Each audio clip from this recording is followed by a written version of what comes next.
Pope Leo is preparing for his first foreign trip as pontiff. He'll be visiting Turkey and Lebanon, both Muslim-majority countries. The trip will test Leo's diplomatic skills as efforts to bring lasting peace to the Middle East come under strain.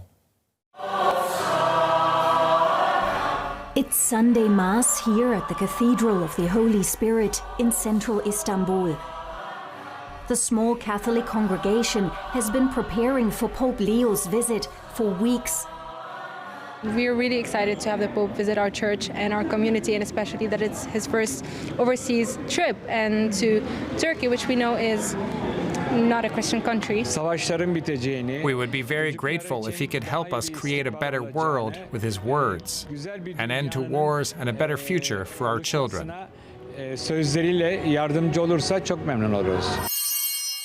Christians have an ancient history here, but now make up less than 0.5% of Turkey's population.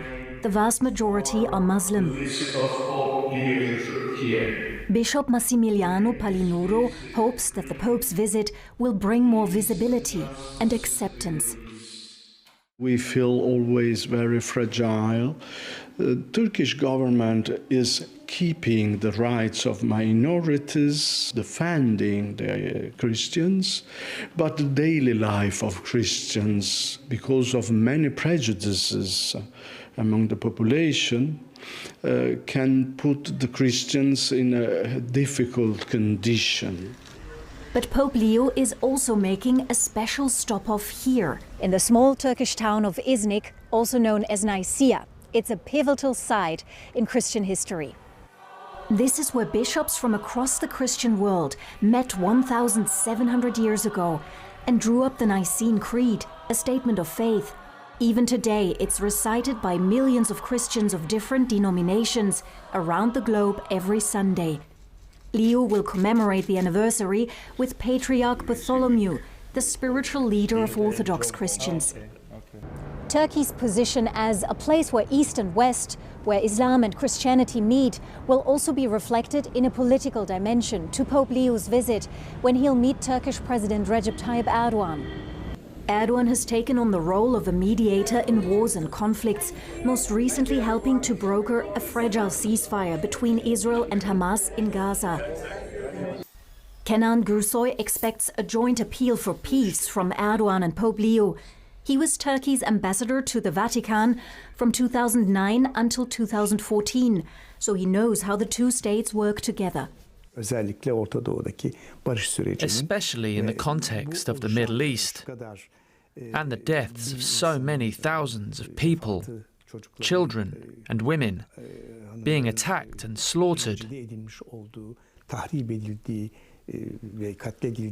I think they will give this message of peace jointly.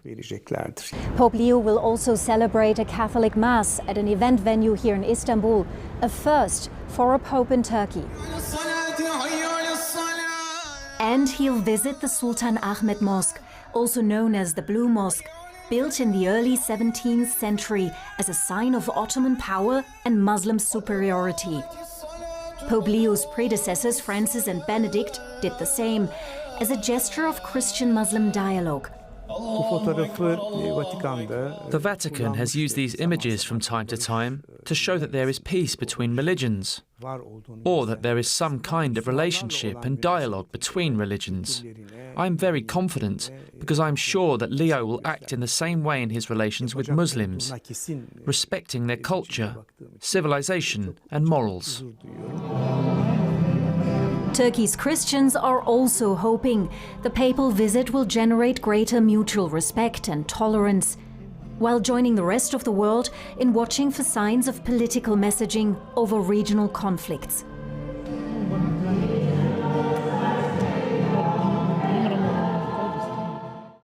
For more on this, we can speak now with Massimo Fagioli. He's a professor of theology and religious studies at Trinity College in Dublin, Ireland. Thanks for being with us. Professor, what message is Pope Leo sending by choosing Turkey as the first country to visit as Pope?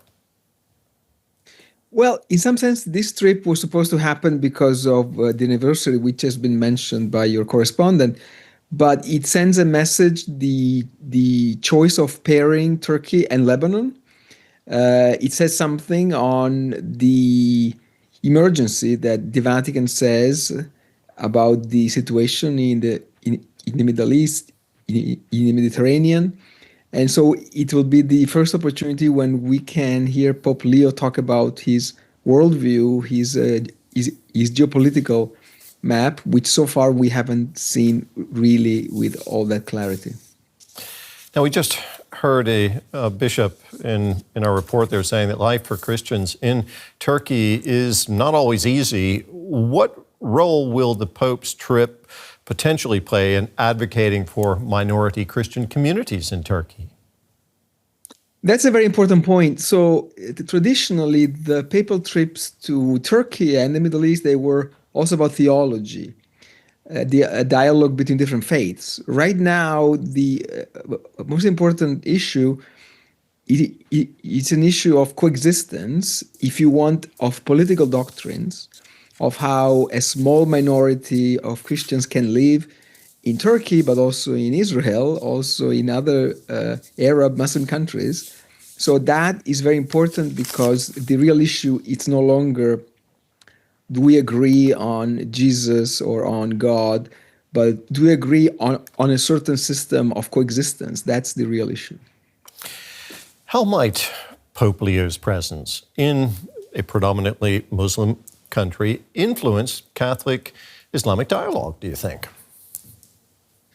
It can, absolutely, because again, so there's a tradition here that goes back to the trips of Pope Benedict the 16th and of Pope Francis, but even before, so the future Pope John the 23rd was a papal diplomat in Istanbul between 1935 and 1944, and there he explored the richness and the depth of Islam as a culture, as a theological tradition, and so popes are very visible on the global stage, and Turkey has become a traditional platform for the papacy to lay out a vision of the dialogue and of the relations between the Church and Islam.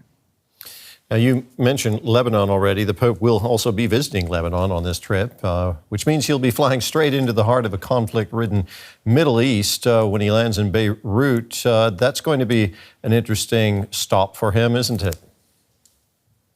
Absolutely, also because of what has happened in these last 2 years, because Lebanon is neighboring with Syria, which is historically a very important country, or the most important country for Christians in the Middle East, and of course Israel. And so that's a very courageous choice because Lebanon is often bombarded by Israelis, but not only. So there's a state within the state, which is Hezbollah, and so it's a very unstable situation. But historically, the Vatican puts a lot of effort in keeping Lebanon as a country that functions for Christians in the Middle East, because without Christians in Lebanon, you no longer have a Christianity in the Middle East, basically. Massimo Fagioli, Professor of Theology and Religious Studies at Trinity College in Dublin, thank you very much. Thank you.